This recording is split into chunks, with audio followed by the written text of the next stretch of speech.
Hello everyone, my name is Diwakar Chaudhary, All India Rank 4 in Instrumentation Engineering and All India Rank 86 in Electrical Engineering। और यार आज मैं बात करने वाला हूँ ऐसे टॉपिक के बारे में। कुछ लोग होते हैं कि अंडर कॉन्फिडेंट होते हैं कि मैं नहीं कर सकता है, तो इस बारे में मैं थोड़ा बात करूँगा यार अपने बैकग्राउंड को लेते हुए। ऐसा था कि यार मैं जब अपनी प्रिपरेशन स्टार्ट किया था 2018 की बात है, और मैं क्लासेस अटेंड करता था तो क्वेश्चन उसके बाद क्लास के बाद क्वेश्चंस भी लगाता था। क्वेश्चंस मुझसे बनते थे।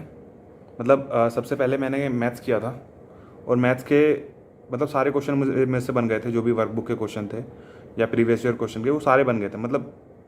1% बोलूँगा, 1 या 2% क्वेश्चन ऐसे थे जो मुझसे नहीं बने थे, ज़्यादा नहीं थे। तब भी ऐसा लग नहीं रहा था मेरे को। ये था कि क्वेश्चन मैथ्स के तो बन जाएंगे, चलो इतना कॉन्फिडेंस तो था। नेक्स्ट सब्जेक्ट की तरफ मैं मूव किया, और नेक्स्ट सब्जेक्ट जो हमारे क्लास में चला था वो था पावर इलेक्ट्रॉनिक्स। और जैसे ही मैं पावर इलेक्ट्रॉनिक्स की क्लासेस किया, मैं शुरू की 2-3 क्लासेस किया तो बेसिक्स पढ़ाया जा रहा था, और मैं बहुत आराम से चीज़ें समझ आ रही थी। उसके बाद जैसे ही रेक्टिफायर्स की तरफ गए हैं, और उसके बाद जो वेव फॉर्म देखो उस टाइम पे मैं सेकेंड ईयर में था, मुझे इतना आइडिया नहीं था पावर इलेक्ट्रॉनिक्स से। मुझे इतना आइडिया भी नहीं था कि पावर इलेक्ट्रॉनिक्स कोई सब्जेक्ट हम पढ़ने वाले भी हैं आगे। तो जैसे ही पावर इलेक्ट्रॉनिक्स चला, शुरू की कुछ क्लासेस में मुझे चीज़ें समझ आई। उसके बाद मेरे सर के ऊपर से जाने लगा सब, तो मैंने क्लासेस स्किप करना शुरू कर दिया। मैं फिर पावर इलेक्ट्रॉनिक्स की क्लास लिया ही नहीं। उसके बाद फिर क्या हुआ कि उसके बाद मशीन्स आया, और मशीन्स में हमें सबसे पहले पढ़ाया गया था ट्रांसफॉर्मर, उसके बाद सिंक्रोनस मशीन। और ये बेसिक से पढ़ाया जा रहा था, मुझे काफ़ी समझ में आ रहा था, और मैं क्लास में बहुत ज़्यादा फोकस्ड भी था। तो ये मैंने नहीं छोड़ा। मैंने बोला कि ठीक है, पावर इलेक्ट्रॉनिक्स छूट गया, ठीक है। ऐसा भी होता है ना कि यार आप सीनियर से इन्फ्लुएंस हो जाते हो। जब सीनियर आपको हम लोग बात करते थे कोचिंग में सीनियर से भी, तो ऐसा रहता था कि वो लोग बोलते कि यार पावर इलेक्ट्रॉनिक्स टफ है, बहुत टफ है, ये सब। तो अगर ऐसा कोई बोल रहा होता है आपका सीनियर, और मैं यार उस टाइम पे सेकंड ईयर में था, मुझे ज़्यादा चीज़ें पता नहीं थी। मैं गेट की कोचिंग में एडमिशन ज़रूर ले लिया था, लेकिन मुझे ये नहीं पता था कि सिलेबस क्या है और क्या पढ़ना है और कैसे चीज़ें करनी है। तो जब मैं सुनता था कि पावर इलेक्ट्रॉनिक्स टफ है, तो यार आपको थोड़ा लगने लग जाता कि हाँ यार टफ है, और क्लास में भी चीज़ें समझ नहीं आ रही है, तो वो फिर एम्पलीफाई हो जाती हैं वो चीज़ें, वो तुम्हारी फीलिंग्स एम्पलीफाई हो जाती हैं कि हाँ यार मुझे समझ नहीं आ रहा, ये अभी पढ़ने का मेरा वो नहीं है। तो यार मैं सेकंड ईयर में था तब, तो मैं छोड़ दिया उसको। मैं बोला कि ठीक है, अगले साल करेंगे पावर इलेक्ट्रॉनिक्स, क्योंकि मैं 2 ईयर क्लासरूम प्रोग्राम में था। तो मैं बोला कि ठीक है, अगले साल पावर इलेक्ट्रॉनिक्स की दोबारा क्लासेस करेंगे। उसके बाद मैं मशीन्स को किया, और मशीन्स मुझे काफ़ी अच्छे समझ आ रहा था। मैं क्लास के बाद जाके घर पे नोट्स भी पढ़ता था अपने, और क्वेश्चंस भी लगाता था। ज़्यादा क्वेश्चन नहीं बनते थे मेरे, कुछ ही क्वेश्चन बनते थे, लेकिन ये था कि मुझे कॉन्फिडेंस थोड़ा आ रहा था कि ठीक है, ठीक है, क्वेश्चन बन जाएंगे। अगर मैं धीरे धीरे आगे बढ़ते जाऊँगा तो बन जाएंगे। उसके बाद यार स्टार्ट हुआ सिग्नल सिस्टम, और सिग्नल सिस्टम मैं कॉलेज में भी पढ़ रहा था उस टाइम पे। सिग्नल एंड सिस्टम जब मैं कॉलेज में पढ़ रहा था तो मुझे काफ़ी इंटरेस्ट आ रहा था, और जैसे ही मैं कोचिंग में पढ़ना स्टार्ट किया तो मुझे और ज़्यादा इंटरेस्ट आने लगा। और वो मैंने फिर पूरा कम्प्लीटली पूरी सारी क्लासेस मैंने करी उसकी, और उसके कुछ सारे क्वेश्चंस भी लगाए, वर्कबुक के प्रीवियस ईयर क्वेश्चन भी लगाए। बहुत सारे क्वेश्चन नहीं बनते थे, जो टफ क्वेश्चन होते थे वो नहीं बनते थे, लेकिन ज़्यादातर जो इजी क्वेश्चन होते हैं और मीडियोकर क्वेश्चन होते हैं वो बन जाते थे आराम से। उसके बाद फिर धीरे धीरे ऐसे ही टाइम निकलता चला गया, और काफ़ी सब्जेक्ट मेरे हो गए, काफ़ी सब्जेक्ट कवर हो गए थे मेरे। एनालॉग इलेक्ट्रॉनिक्स की क्लासेस चली हैं, और मेरी बैक लग गई थी उस टाइम पे। तो मैं थोड़ा मेंटली थोड़ा प्रेशर आ गया था मुझ पर कि बैक लग गई है। और ये बैक तब लग गई थी जब मैं अच्छे से पढ़ के गया था। ऐसा नहीं था कि मैं पढ़ नहीं रहा था कुछ, तब भी मेरी बैक लग गई थी। खैर वो रीचेकिंग में मैंने डाला, तो रीचेकिंग में वो निकल गई, और इतना ज़्यादा उसका कुछ दिखेगा नहीं कभी मेरी मार्कशीट में कि बैक थी, लेकिन लगी थी यार। उसके बाद तो थोड़ा मैं मेंटली थोड़ा डिस्टर्ब था, तो मैं क्लासेस पे ज़्यादा फोकस कर ही नहीं पाया, और मैं एनालॉग इलेक्ट्रॉनिक्स को मैंने बीच में छोड़ दिया। मैं बीजेटी तक पढ़ा, उसके बाद छोड़ दिया। उसके बाद मैं फिर से कहा कि ठीक है, एनालॉग छूट गया है, कोई बात नहीं, नेक्स्ट सब्जेक्ट जो चलेगा उसको करेंगे। तो नेक्स्ट सब्जेक्ट था हमारा पावर सिस्टम, और पावर सिस्टम से पहले मैंने नेटवर्क नहीं पढ़ा हुआ था उस टाइम पे, लेकिन पावर सिस्टम मुझे समझ आ रहा था, क्योंकि मैं पावर सिस्टम को बहुत ज़्यादा टाइम दिया उस टाइम पे भी। लगभग 3 महीने क्लासेस चली थी, 3 महीने क्लासेस चली होंगी हमारी पावर सिस्टम की, और 3 महीने से मैं सिर्फ पावर सिस्टम ही पढ़ रहा था। देखो मेरे पास टाइम बहुत था क्योंकि मैं 2 ईयर क्लासरूम प्रोग्राम में था, तो मैं ऐसा नहीं सोचता था कि मुझे बहुत जल्दी जल्दी अपने कोर्स ख़त्म करना। नहीं, मुझे चीज़ें पूरे आसानी मतलब आराम से समझनी, टाइम मेरे पास बहुत है और मैं आराम से समझूंगा। तो मैंने 3 महीने लगभग लगाए होंगे पावर सिस्टम पे, और 3 महीने बाद मुझे ऐसा था कि पावर सिस्टम बहुत अच्छे से आ गया था। मुझे मेरे से क्वेश्चन बनने लगे थे, प्रीवियस ईयर क्वेश्चन भी, एसी के क्वेश्चन भी। स्टार्टिंग में क्वेश्चन नहीं बन रहे थे मेरे पावर सिस्टम के, क्योंकि मैं नेटवर्क भी नहीं पढ़ा हुआ था उस टाइम। जैसे ही पावर सिस्टम ख़त्म हुआ, क्लासेस नेटवर्क की चल गई हैं। और नेटवर्क के बाद मतलब नेटवर्क करने के बाद आपको ऐसा कॉन्फिडेंस आता ही है, ये मतलब पक्का है कि आपको ऐसा कॉन्फिडेंस आएगा ही आएगा नेटवर्क, क्योंकि बहुत ईजी सब्जेक्ट है। और एक इलेक्ट्रिकल इंजीनियर नेटवर्क को मतलब बहुत इंटरेस्ट लेके पढ़ता है।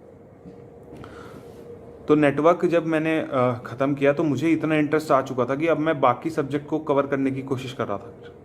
फिर मैंने ये था कि क्लासेस तो मैंने फिर सारे सब्जेक्ट्स की मतलब ली, सारे सब्जेक्ट के नोट्स मेरे बन चुके थे। अब मेरे पास सिर्फ यही तरीका था कि अब अपने नोट्स को पढ़ता रहूँ, क्योंकि अब मैं दोबारा क्लास करके कोई फ़ायदा नहीं है। सेम चीज़ पढ़ूंगा मैं क्लास में, दोबारा क्लासेस नहीं की मैंने सिर्फ पावर इलेक्ट्रॉनिक्स, क्योंकि मेरा पावर इलेक्ट्रॉनिक्स छूट गया था, मतलब छोड़ा था मैंने, तो उसकी क्लासेस मैंने दोबारा करी। एनालॉग इलेक्ट्रॉनिक्स मेरा छूट गया था तो उसकी क्लासेस भी मैंने दोबारा करी। और डिजिटल इलेक्ट्रॉनिक्स मेरा छूट गया था क्योंकि वो थोड़ा छुट्टियों के टाइम पे आ गया था, तो वो फिर मैंने दोबारा किया, मतलब दोबारा नहीं, वो एक ही बार किया और सेकेंड ईयर में किया। इस तरीके से मेरा सारा सिलेबस ख़त्म हो गया था। अब मेरे पास था कि टेस्ट सीरीज लगानी है, क्योंकि मैं बहुत टीचर्स से भी सुन रहा था कि टेस्ट सीरीज लगाने से फ़ायदा होता है, टेस्ट सीरीज। और तब तक मुझे थोड़ा मतलब इतना आइडिया भी हो गया था कि गेट में एक्चुअली पूछा क्या जाता है, क्या चीज़ें चल रही होती है। तो फिर मैंने उसके बाद टेस्ट सीरीज लगाना स्टार्ट किया। टेस्ट सीरीज में शुरू में मार्क्स नहीं आते थे, उसके बाद धीरे धीरे मार्क्स इंप्रूव हुए। ऐसा नहीं है कि मतलब स्टार्टिंग से मेरे मार्क्स बहुत ज़्यादा आ रहे थे। शुरू में मेरे 14 पॉइंट समथिंग कुछ मार्क्स थे मेरे पहले टेस्ट में, सेकेंड टेस्ट में 9 पॉइंट समथिंग कुछ मार्क्स थे मेरे, और कभी कभी मेरे बहुत लो भी मार्क्स आए हैं, 4, 5, 7 ऐसे भी। बहुत कम मतलब बहुत कम नंबर आते थे मेरे स्टार्टिंग में, ऐसा कुछ नहीं।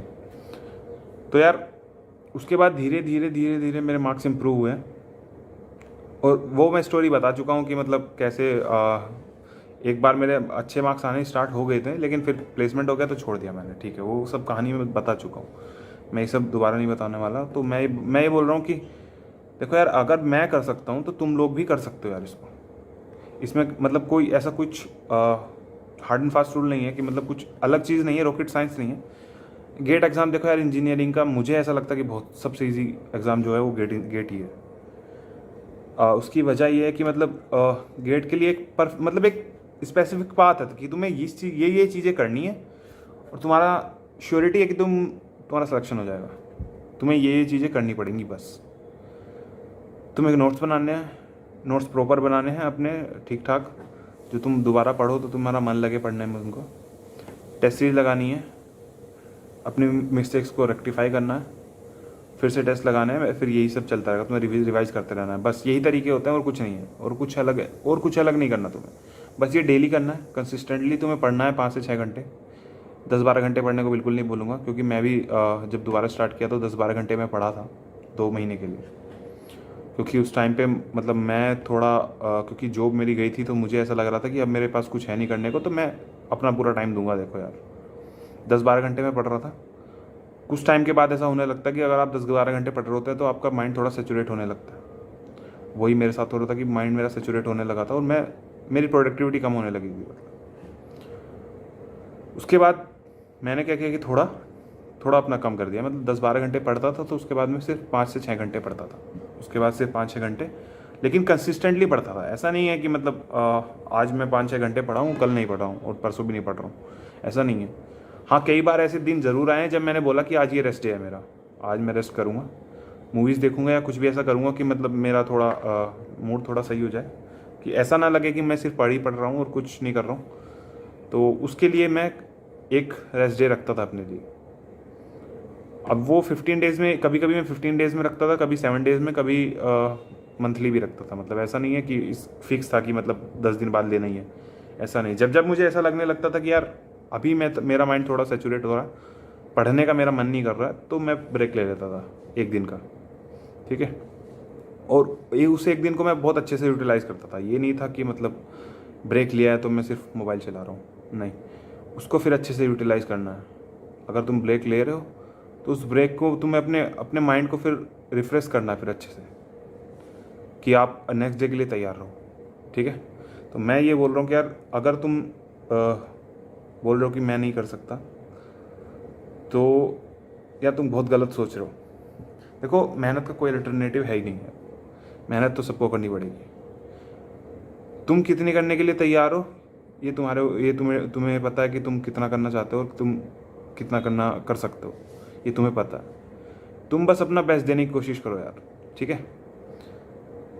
और यार ये गारंटीड है कि अगर तुम अपना बेस्ट देते हो, तुम अपने चीज़ें अच्छी करते हो, तो तुम्हारी जो बेस्ट पॉसिबल रैंक है वो तुम्हें मिल जाएगी, ठीक है। तो अगर तुम्हें यार आज की वीडियो में कुछ इन्फॉर्मेटिव लगा हो, तुम्हें कुछ ज़रूरी मतलब अच्छा लगा हो, तो तुम इस चैनल को सब्सक्राइब कर सकते हो। और मिलते हैं नेक्स्ट वीडियो में, तब तक के लिए tata bye bye, let's crack it. It's time to experience something glorious. Unacademy Combat. Compete, crack, conquer. A challenging gate contest engineered to give you an experience like none other. where you put your knowledge to test. and battle it out with the best. To bring out the best in you, Unacademy Combat is the most competitive, gamified contest for gate till date, with the best of the questions by best educators. With detailed video solutions from top educators right after each contest. Combat live with peers to get real-time rankings and win big. Participate in every contest to improve your ratings. Challenging contests every fortnight or alternate Sunday. Live ranking after every question. Big rewards for top rankers. Your passion to crack gate deserves this. Your hard work towards your dream deserves this. Fuel your inner fire for the ultimate gate challenge. Unacademy Combat.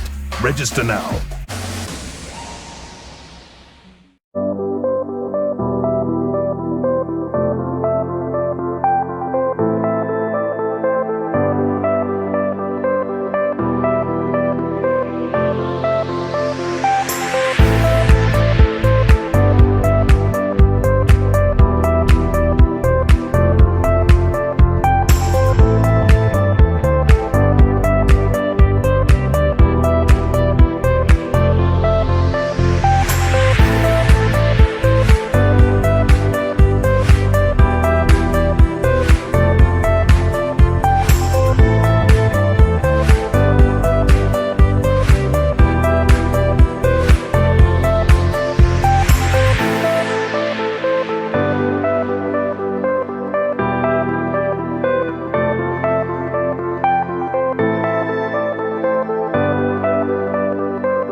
Hello learners, don't forget or miss our special class feature on Unacademy platform or application.